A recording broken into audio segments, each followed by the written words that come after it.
오늘 봉독한 말씀을 중심으로 내가 내 아버지 집에라는 제목으로 말씀을 잠시 전하고자 합니다.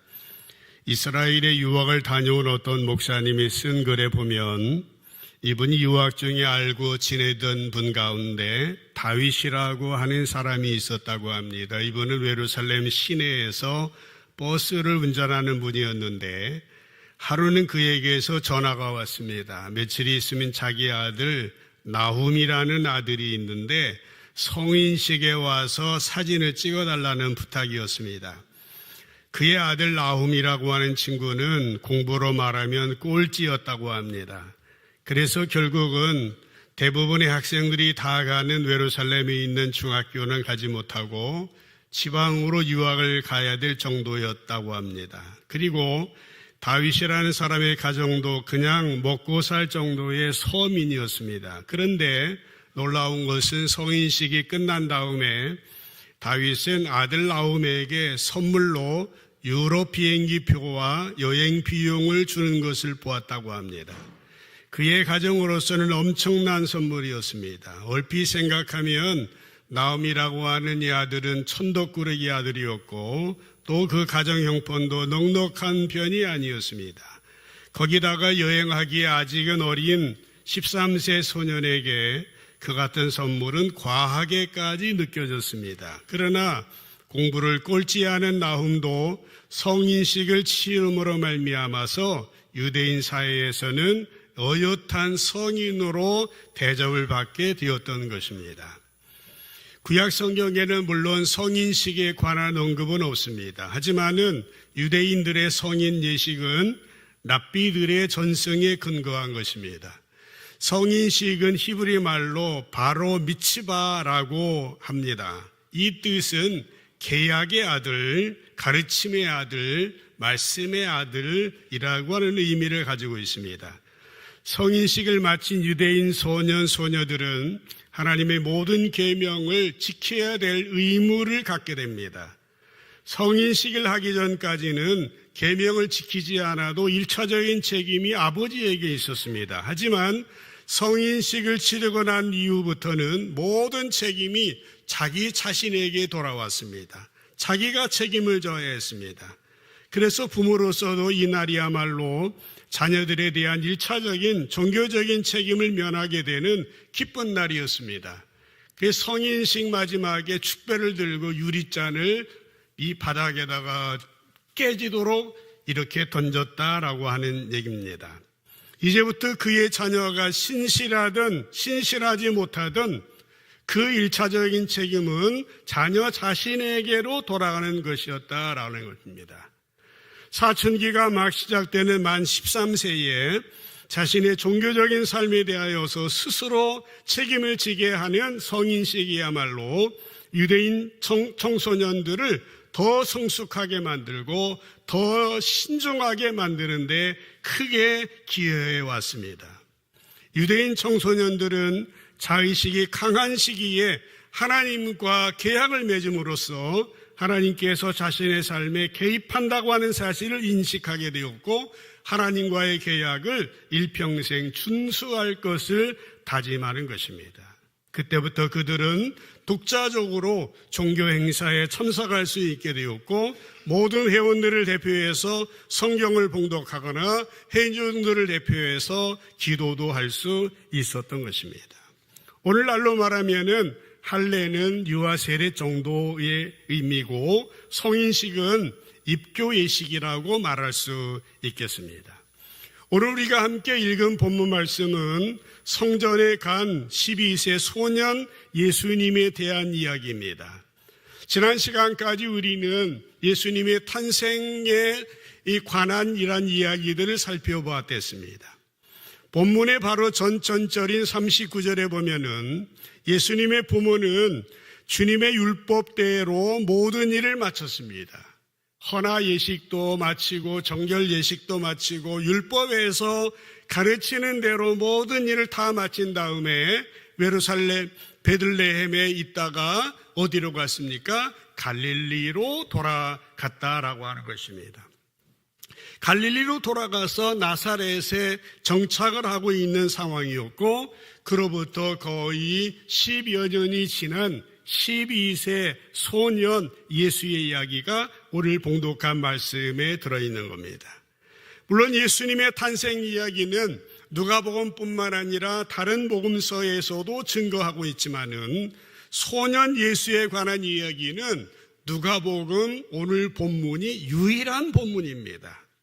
물론 예수님이 본문 이후부터 30세 공생애를 시작하기까지 18년 동안 성전을 여러 번 올라가셨겠지만은 오늘 본문을 통해서 예수님이 공생애를 시작하시기 전까지 어떻게 살으셨는지, 어떤 교육을 받았는지 우리가 살펴볼 수 있겠다는 것입니다.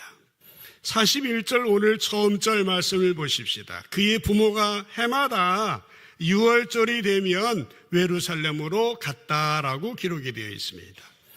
구약 성경에서 하나님께서는 이스라엘 백성들에게 1년에 3번 성전에 가서 예배를 제사를 드리라고 명령했습니다. 잘 아시는 것처럼 6월절 민족해방절, 그리고 여름 추수절 오순절, 그리고 가을 추수 초막절, 이 세 날이 3대 명절입니다. 그런데 문제는 뭡니까? 예루살렘 근처에 사는 사람들은 오기 좋아요. 그러나 멀리 사는 사람들은 쉬운 일이 아니었습니다. 특별히 바벨론 포로 이후에 애국에 살던 유대인들에게 예루살렘 방문이라고 하는 것은 거의 불가능한 일이었습니다. 그래서 외국에 살고 있던 유대인들은 평생에 꼭 한 번만이라도 이제 예루살렘 성전에 올라가고 싶어 했습니다. 이스라엘에 살던 사람들도 1년에 3번 모두는 못 간다 할지라도 한 번은 성전에 가고 싶어 했는데 그 한 번이 바로 거의 6월절이라는 절기에 오려고 했던 것입니다. 본문에 보니까 마리아와 요셉 역시 6월절에는 해마다라고 나와 있죠. 해마다 성전으로 올라갔던 것입니다. 마리아와 요셉이 살던 갈릴리 나사렛은 이스라엘의 북쪽 지역이었습니다. 유대 예루살렘까지는 지금 계산으로 보면 한 100km나 넘는 그런 먼 길입니다.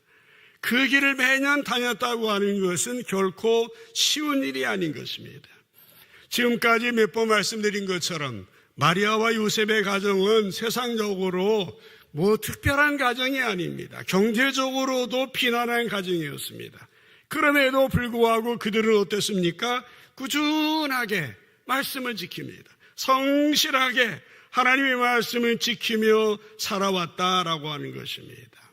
여러분, 세상에서도 짧은 순간에 유명 인사가 될 수 있습니다. 의인에 빠진 사람을 구해줬다든지, 단 한 곡 히트곡이 되어서 유명 가수가 됐다든지, 자기가 출연한 드라마, 영화가 인기를 얻어서 일약 졸지에 유명 인사 대접받는 경우도 있습니다만은 이러한 경우들은 대부분 오래가지 못합니다. 그래서 중요한 것은 무엇입니까? 꾸준함입니다. 꾸준함이요. 시종여일, 변함없는 성실함이 얼마나 중요한지 모르겠어요.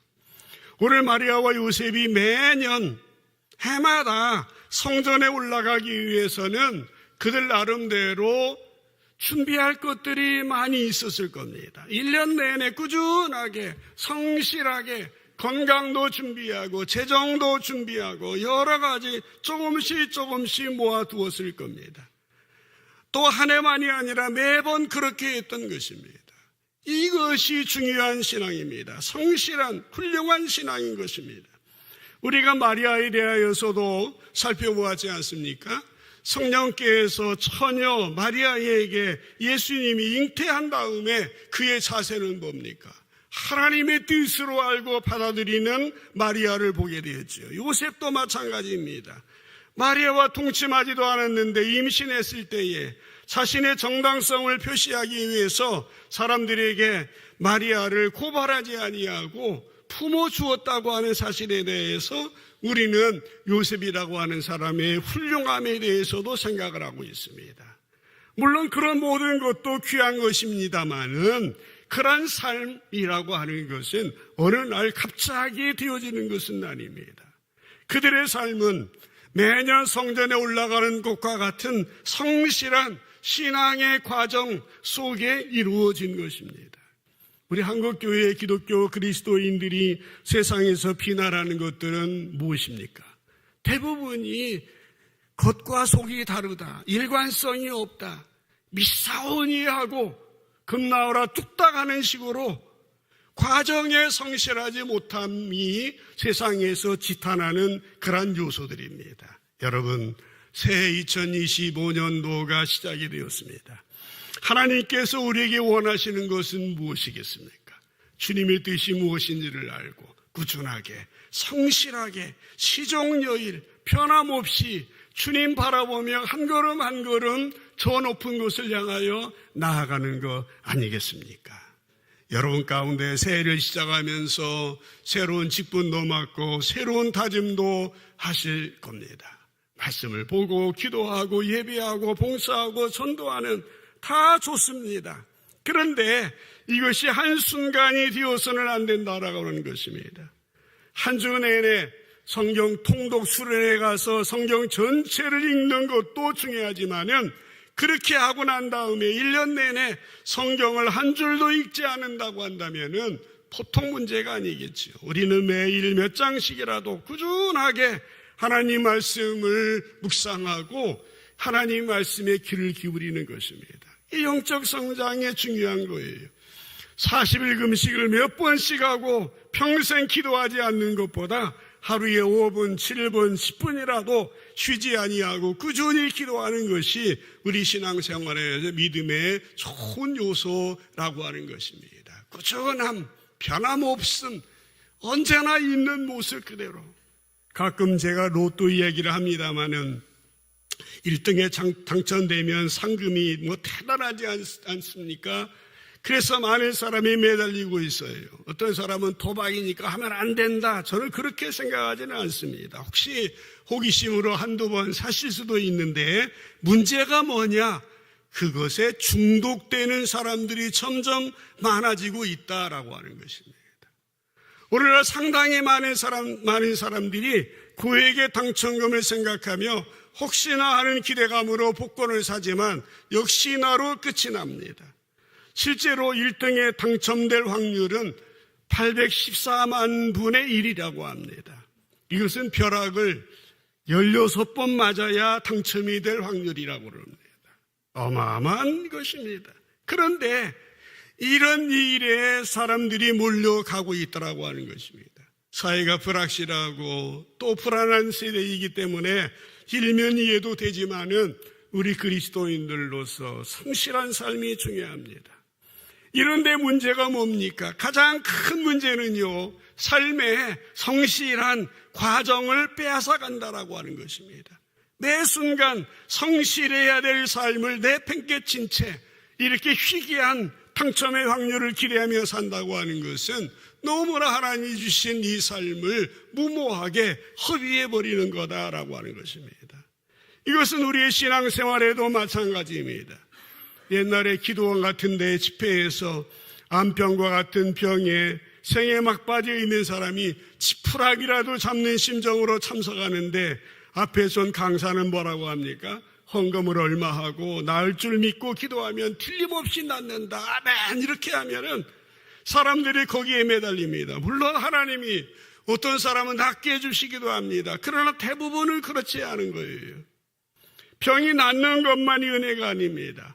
어떤 낫지 않은 사람의 가족들이 기도원에 가서 항의를 했다고 합니다. 헌금도 하고 믿고 기도했는데 왜 안 낫냐고. 그러니까 믿음이 없어서 그렇다고 그렇게 답변했다고 합니다. 이게 그야말로 신앙생활의 로또입니다. 로또 신앙이 문제가 있는 겁니다. 여러분, 사이비 신앙의 잘못된 것이 뭡니까? 신앙의 성실한 과정을 빼앗아가는 겁니다. 그리스도인으로 매일 살아야 될 삶의 과정이 있음에도 불구하고 그런 것들을 잃어버리고 하나님과 거래하도록 만들기 때문에 사이비 신앙, 로또 신앙이 위험한 것이라는 거예요. 하나님은 여러분, 우리의 신앙의 대상이, 믿음의 대상이지 거래의 대상은 아니라고 하는 거예요. 흥정의 대상이 아닙니다. 성실한 신앙인으로서 주님 닮아 나가는 삶이 오늘 새해를 시작하는 우리들에게 주님이 요구하시는 삶인 것입니다. 꾸준하게 변함없이 성실하게 주님 붙들고 한 걸음씩 전진하는 여러분들 되시기를 주님의 이름으로 간절히 축복합니다. 42절에 넘어가서 보십시다. 예수께서 12살 되었을 때에 그들이 이 절기의 관례를 따라 올라갔다가 라고 했습니다. 앞에서 말씀드린 것처럼 유대인들은 13살이 되면 성인식을 했다고 했습니다. 그런데 지금 예수님은 12살이었습니다. 그러니까 성인식을 앞두고 마리아와 요셉은 아들인 소년 예수가 거기에 익숙할 수 있도록 예루살렘 성전에 데리고 갔고 실물 교육을 하기 위하여 데리고 가지 않았나 추측할 수 있습니다. 우리는 이 부분에 있어서도 예수의 부모 마리아와 요셉의 신앙을 엿볼 수가 있는 것입니다. 여러분, 우리 청소년 자녀들이 신앙이 좋아지기 위해서는 중요한 것이 부모의 역할입니다. 부모의 관심입니다. 부모가 자녀들에게 바른 말씀도 가르쳐야 되겠지만은 더 중요한 것은 모델이 되어야 합니다. 좋은 실물 교육도 함께 할 수 있어야 됩니다. 그것을 통해서 자녀들은 자연스럽게 나와 하나님이 함께 하시는구나 라는 사실을 경험하게 되어지는 것입니다. 예수님의 부모는 그런 교육을 했어요. 실물 교육. 그런데요, 문제가 발생합니다. 절기를 마치고 6월절 절기를 마치고 돌아오는 길에 문제가 발생해요. 43절에 보시면은 그 날들을 마치고 돌아갈 때에 아이 예수는 예루살렘에 머무셨더라. 그런데 그 부모는 이를 알지 못하고 44절 동행 중에 있는 줄 생각하고 하루 길을 간 다음에 친족과 아는 자들 중에 찾았다라고 하는 겁니다. 예수님이 12세 소년이 없어졌어요. 2000년 전에 나홀로 집에 영화가 상영되는 겁니다. 여러분, 어떻게 이런 일이 가능합니까? 부모라고 한다면 아이들과 어디 외출을 하고 여행을 가면은 아이가 있는지 없는지 직감적으로 압니다. 마리아와 요셉은 그런 감각은 없었는지 예수가 없어진 지 하루 길을 가고 난 다음에야 알았습니다. 당시는 대가족 제도였기 때문에 예루살렘으로 올라갈 때 내려올 때 가족들, 친척들이 무리를 지어갔습니다. 보통 여인들과 아이들은 걸음이 느리기 때문에 먼저 출발하고 성인 남자들은 뒤따라갔을 겁니다. 예수님은 당시에 12살이었기 때문에 어느 쪽에 끼어야 하는지 좀 어정쩡한 나이이긴 했습니다. 마리아와 요셉은 서로 다른 무리 속에 예수가 끼어있을 것이라고 생각했던 것 같습니다. 착각이죠. 오류입니다. 그렇습니다. 이와 같은 착각이란 오류는 우리의 신앙생활에서도 많이 일어납니다. 우리는 신앙생활하면서 막연하게 하나님이 함께 하시겠지, 예수님이 도와주시겠지라고 생각합니다. 물론 예수님이 우리와 동행하십니다. 성령의 능력으로 함께 하시는 분이신 것은 틀림없습니다. 그러나 예수님이 우리의 눈에 보이지 않아도 정말 신뢰하는 것하고 막연하게 기대하는 것과는 정말 차원이 다른 것이라고 하는 것입니다. 하나님은 공중 나는 새도 먹이시고 들의 백합화 그리고 이름 없는 들풀들도 책임지시는 분이시기 때문에 우리를 책임져 주시는 분이라고 하는 사실은 말할 필요도 없어요. 그러나 그것이 내가 무기력하게 무방비하게 방임적인 신앙생활을 해도 되는 것은 그런 보장은 아니라고 하는 것입니다.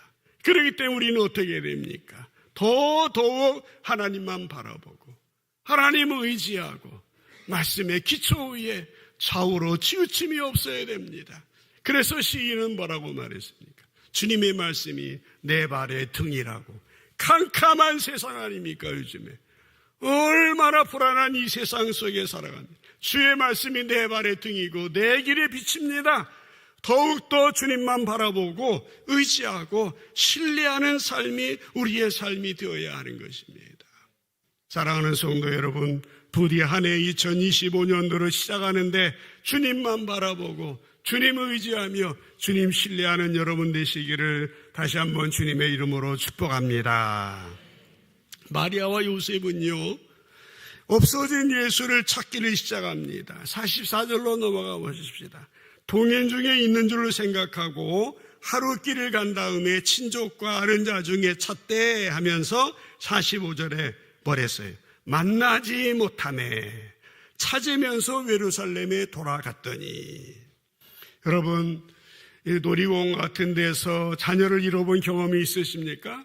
없어진 순간에는 있겠지 막연하게 생각을 합니다. 그런데 좀 찾다가 없으면은 갑자기 불안한 생각이 밀려옵니다. 그 정도가 되면은 정신이 혼비백산, 반실성한 사람처럼 됩니다. 소리를 지르며 찾아다니도록 되어 있는 것입니다. 마리아와 요셉은 예수가 있는 줄로 알았다가 저녁 때쯤 발견했습니다. 친척 아이들과 함께 있겠지 하고 찾아봤었지만 없는 것입니다. 그래서 예수를 찾으려고 왔던 길을 되돌아갔다라고 하는 것입니다. 성경에 찾다라고 하는 말의 원어의 뜻은 한 사람씩 샅샅이 뒤지다라는 의미입니다. 그렇게 3일을 찾다가 그렇게 찾던 예수를 그들이 출발했던 처음 지점 예루살렘 성전 안에서 다시 만났던 것입니다. 항상 그렇습니다. 언제나 문제 해결에 중요한 실마리는 처음에 있습니다. 원인에 있어요. 그래서 경찰 수사에서도 사건 사고가 처음 일어난 초동 수사가 제일 중요하다고 하는 말이 있습니다. 처음에 수사를 잘못하면 사건이나 사고의 내용을 곡해하게 되고 용의자를 잘못 선정하게 되어서 그 문제는 미궁에 빠지게 되어지는 것입니다. 문제를 해결하기 위해서는 처음으로 돌아가야 됩니다. 초심을 버리면 안 됩니다. 항상 처음 마음을 지키고 이제 하나님께서 우리에게 주신 그 마음을 잘 관리하고 스스로 말씀 속에 나를 비춰보면서 문제 해결의 길로 나가야 됩니다. 순간에 안 돼요. 신앙의 생활은 장거리의 경주입니다. 꾸준하게 성실하게 변함없이 처음 마음 버리지 아니하고 주님 앞으로 나아가서 모든 문제들마다 해결받아가는 한 해가 되기를 주님의 이름으로 간절히 축복합니다.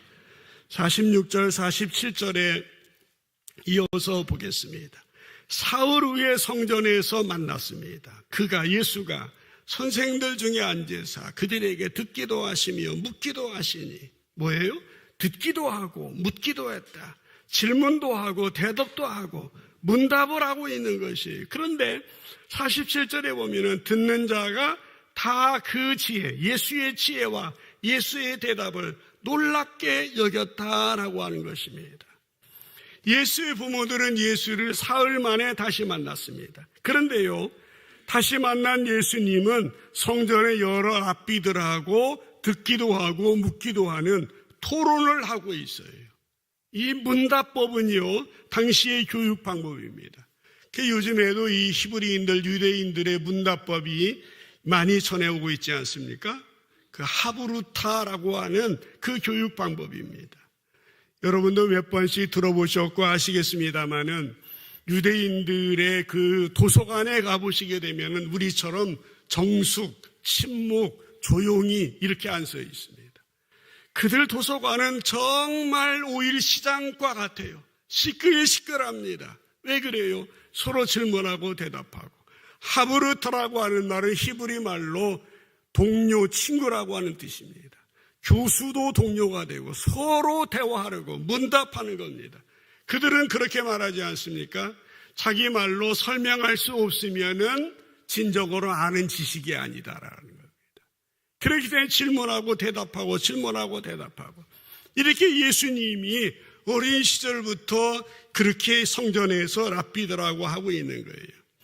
사람들이 많은 곳에서 아이를 잃으면은 처음에는 찾아야지 하는 생각밖에 안 듭니다만은 찾으면 어떻습니까? 그때 찾게 되면은 이놈이 하면서 화를 내고 그러게 됩니다. 성전에서 랍비들과 대화하는 예수의 모습을 보고 마리아와 요셉 또한 마찬가지였을 겁니다. 안도의 한숨을 쉬기도 했겠지만은 태연하게 대화하고 있는 모습을 보면서 기가 막혔을 거예요. 48절에 보면 이렇게 기록하고 있어요. 그의 부모가 보고 놀라며 그의 어머니는 이르되 아이야 어찌하여 우리에게 이렇게 했느냐 보라 네 아버지와 내가 근심하여 너를 찾았노라 그렇게 말했어요. 마리아는 랍비들과 대화하는 아들을 보았지만 갑자기 끼어들 수는 없었고 대화가 끝날 때까지 기다렸던 것 같습니다. 실제로는 이 예수의 부모는 화가 많이 났을 거예요. 그런데 사람들 앞에 있기 때문에 감정을 폭발시키지 아니하고 차분하게 아이야 어찌하여 이렇게 했느냐라고 얘기를 했습니다. 그런데 49절에 보면은 예수님의 대답입니다. 성경에 나오는 예수님의 그 음성에 대한 첫 번째의 기록이 바로 이 본문입니다. 오늘 설교의 제목이기도 한데요. 49절을 한번 읽어보겠습니다. 시작. 예수께서 이르시되 어찌하여 나를 찾으셨나이까? 내가 내 아버지 집에 있어야 될 줄을 알지 못하셨나이까? 아멘. 무슨 말입니까? 마리아는 자기가 자신과 아버지가 그 예수를 찾았다고 말했지만은 예수의 대답이라고 하는 것은 우리가 이해하기 어렵습니다. 예수님은 뭐라고 했습니까? 내가 내 아버지 집에 있어야 될 줄을 알지 못하셨습니까? 라고 했습니다. 예수님은 누가 자기의 진짜 아버지고 자기가 있어야 될 곳이 어디인지에 대하여서 말해주고 있는 것입니다. 여러분, 당시 유대인들은요, 하나님을 아버지라고 부르는 것은 상상도 할 수 없는 일이었습니다. 서기관들이 성경을 필사할 때 여호와라는 이름만 나오면은 가서 목욕 제기하고 와서 썼다고 그럽니다. 또요, 서기관들이 성경을 봉독할 때 여호와라는 이름이 나오기만 하면은 아도나이라고 하는 나의 주님이라고 바꿔서 읽기도 하고 하늘을 한번 쳐다보는 걸로 대신할 정도였다는 것입니다. 그만큼 유대인들에게 하나님은 지극히 높으신 분이고 인간이 도저히 가까이 할 수 없는 분이라고 생각을 했어요. 그런데 그런 하나님을 예수는 뭐라고 불렀습니까? 내 아버지라고 불렀다라고 하는 것입니다. 또한 예수님은 자기가 서 있어야 될 자리가 어디인지 자기가 행해야 할 일이 무엇인지에 대하여서도 말하고 있는 것입니다. 49절 하반절에 보면은 우리 성경에는 내가 내 아버지 집에 있어야 될 줄을 알지 못하셨습니까? 라고 번역을 했지만은 다른 성경에 보면은 이렇게 나와 있습니다. 내가 아버지의 일에 열심을 내야 할 것을 모르셨습니까? 아버지 집에 있는 것이 뭡니까? 아버지의 일을 하는 겁니다. 두 가지 번역이 모두 가능한 번역입니다. 예수님의 평생 사역이 하나님의 일을 하는 것이었습니다. 하나님의 일이 있는 곳이 바로 하나님의 집이었다라고 하는 것입니다. 사랑하는 성도 여러분, 이제 예수님의 이 말씀을 우리는 마음속에 담아 두어야 합니다. 예수님이 하나님을 어떻게 생각하고 아버지로 모시고 있었고 자기가 해야 될 일이 무엇인지를 알고 있었더라고 하는 겁니다. 이 마리아와 요셉은 완전한 인간이 아니었습니다. 완벽한 신앙은 아니었습니다. 50절에 보면은 그런 말씀이 나오고 있죠. 그 부모가 그가 하신 말씀을, 예수가 하신 말씀을 깨닫지 못했더라. 49절의 말씀을 깨닫지 못했다고 하는 것입니다. 그러나 그들의 신앙은 어떻습니까? 부족한 신앙이었고 예수님의 말씀을 이해하지를 못했지만은 그러나 그의 신앙은 어떤 신앙이었습니까? 성실한 신앙이요, 꾸준한 신앙이요, 변함없는 신앙이었고 그의 신앙은 예수님을 예수님답게 키울 수 있었다라고 하는 것입니다. 우리도 마찬가지입니다. 부모로서 부족할 수밖에 없는 우리들입니다. 그러나 주님의 도우심을 받고 우리의 자녀들을 주님의 뜻에 맞도록 양육하려고 하는 마음을 가지고 의도를 가지고 한 걸음씩 나아갈 때에 주님이 주시는 지혜로 주님이 주시는 능력으로 우리 자녀들을 예수님처럼 양육할 수 있다라고 하는 것입니다. 날마다 부족함을 주님 앞에 내려놓고 성령님의 인도하심을 받아 하나님의 지혜로운 양육자 되는 여러분 되시기를 주님의 이름으로 간절히 축복합니다. 마지막으로 52절을 보시면은 이렇게 양육한 예수의 모습은 지혜와 키가 자라가며 하나님과 사람에게 더욱 사랑스러워 가시더라 라고 기록을 했습니다.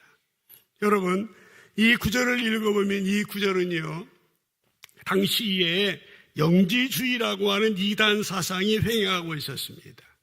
헬라 플라톤 사상의 그 변질된 형태인데 한마디로 말하면은 영육이원론입니다. 영은 선하고 육은 악하다라고 주장하는 것이 영지주의입니다. 그러니까 예수님이 인간으로 태어났다고 하는 것은 있을 수 없다는 거예요. 왜? 악한 육으로 왜 태어났느냐? 예수님은 헛개비고 영이라는 거예요. 인간 예수를 인정할 수 없다고 하는 것입니다. 그러나 예수님은 어떤 분입니까? 완전한 인간이기도 하시고 완전한 하나님이기도 하신 것이에요. 그래서 누가복음에는 이제 인간 예수에 대한 얘기들이 계속해서 나오고 있습니다. 읽지 않았습니다만 40절 말씀에 보면은 비슷한 말씀이 나옵니다. 아기가 자라며 육체적으로 인간이죠. 예수님이 뻥튀기에서 30살로 짠 내려온 게 아니에요. 아기가 자라며 강하여지고 지혜가 충만하여 하나님의 은혜가 그의 위에 있더라라고 40절에 되어 있고요. 52절 오늘 본문에서는 예수는 지혜와 키가 자라가며 영적으로, 육체적으로, 정신적으로, 심리적으로 건강하게 하나님하고 사랑에 더욱 사랑스러워 가셨다라고 기록이 되어 있습니다. 여러분, 누가복음 1장은요 80절까지 되어 있고요, 우리가 보고 있는 누가복음 2장은 52절까지 되어 있어요. 이 긴 내용이 설명하는 것은 1장은 아기 예수에 대하여서, 2장은 소년 예수에 대한 얘기입니다. 그러니까 예수님은 하나님의 아들로만 이 땅에 오신 것이 아니라 사람의 아들로도 오셨다는 사실을 누가는 강조하고 있습니다. 누가복음 우리에게 예수님은 완전한 인간으로 오셨다고 하는 것을 우리에게 가르쳐주고 있는 것입니다. 예수님이 이렇게 영적으로, 육체적으로 온전한 성장의 뒷배경에는 누가 있었습니까? 꾸준한 신앙인들, 성실한 신앙인, 그의 부모 마리아와 요셉이 있었음을 부인할 수 없는 것입니다. 마리아와 요셉은 매년 힘든 삶 가운데서도 하나님의 성전을 찾을 만큼 신실한 신앙인이었습니다. 또 때가 되어서 아들 예수를 성전으로 데려올 줄 알았습니다. 마리아와 요셉은 또 아들 예수에게 유월절이 얼마나 중요한 절기인지를 실물 교육으로 가르쳐 주었습니다. 성인식이 얼마나 중요한지 직접 먼 길을 데리고 와서 실물 신앙 교육을 시켰다라고 하는 것입니다. 서두에 다윗과 나훔의 이야기를 말씀드렸습니다마는 버스 운전사였던 그의 수입으로 유럽 여행이라고 하는 것은 벅찬 선물임에 틀림이 없습니다. 그러나 아버지로서 자녀의 신앙 교육에 최선을 다하는 모습이 감동적으로 다가왔습니다. 비록 아들은 학교 성적도 좋지 않았고 중학교도 자기가 살던 도시에서 못 갈 정도로 형편없었지만은 아버지는 아들에게 성인식 선물로 유럽 여행을 보내주었습니다. 아들의 입장에서도 그 정도 나이였으면은 집안이 얼마나 어려운지, 아버지가 얼마나 힘든 선물을 해주셨는지 알게 될 것입니다. 그러나 그것이 아들에게 하나님 앞에서 독자적으로 서서 성실하게 섬기는 것이 세상의 그 무엇보다도 중요하다고 하는 사실을 깊이 각인시켜 주었을 것이라고 하는 겁니다. 그렇습니다. 부모는 자녀에게 좋은 모범이 되어 주어야 합니다. 이제 여러분들은 어떻습니까? 우리가 신앙생활하고 우리에게 자녀들이 있고 손자 손녀들이 있고 우리의 후배들이 있습니다. 여러분 자녀들이 공부 잘해서 전국의 수학 모의고사에서 1등을 갔다 그러면 얼마나 기쁜 일입니까? 감사한 일이죠. 기뻐하고 감사할 일입니다. 그런데요, 그 자녀가 전국교회에 중고등부 성경고사에서 1등을 했다 그러면은 2개가, 전국 성경고사는 없습니다, 참고로. 근데 이 둘 중에 이건 기뻐하고 막 자랑하는데 이 소식을 들었을 때에 여러분의 마음은 어떠실까 한번 생각해 보세요. 상상을 한번 해보세요. 야, 기특하다, 잘했다 그러는데 혹시 야, 이러다가 신학교 간다고 하는 거 아닐까? 속으로 걱정하실 수도 있는 것입니다. 여러분, 학교 공부가 중요하지 않다는 말이 아닙니다. 그러나 이런 반응을 통해서 우리 자녀들은 은연중에 이런 생각을 합니다. 우리 부모는, 우리 할머니, 할아버지는 신앙이 중요하다고 가르치지만은 실제로는 공부가 최고라고 생각하시는구나. 내가 교회는 안 가도 공부만 잘하면 되겠구나. 그렇게 생각할 수도 있다라고 하는 것입니다. 그래서 많은 신앙의 가정의 자녀들이 교회에 안 나오는 것이 아닌지 생각해 보셔야 됩니다. 특별히 중직자일수록 우리의 자녀들이 어떠한 자세, 어떠한 마음을 갖고 있는지. 오늘 우리는 예수님의 12살 시절 소년 예수의 모습을 통해서 그의 부모의 신앙과 그 자녀의 연관성에 대하여서 생각해 보았습니다. 부디 먼저 믿은 우리들이 나중에 믿은 이웃들에게, 자녀들에게, 후배들에게, 서롱 성도들에게 좋은 모범이 되고 모델이 되고 귀감이 되어야 합니다. 그래야 교회 미래가 있지 않습니까? 그래야 소망이 있는 거 아니겠습니까? 우리가 열린 마음을 가지고 우리 자녀들에게 바른 신앙의 모범이 되어야 됩니다. 물론 예수님의 부모도 완전하지 못했지만은 그러나 의도가 있었습니다. 의도의 순수함이 있었기 때문에 예수님은 예수님답게 이제 온 세상을 구원하실 구세주로 세워지게 되었던 것입니다. 부디 하나님의 은혜가 여러분과 함께 하셔서 좋은 믿음의 가문, 명문 가문을 이루는 여러분 되시기를 주님의 이름으로 간절히 축복합니다. 기도합시다.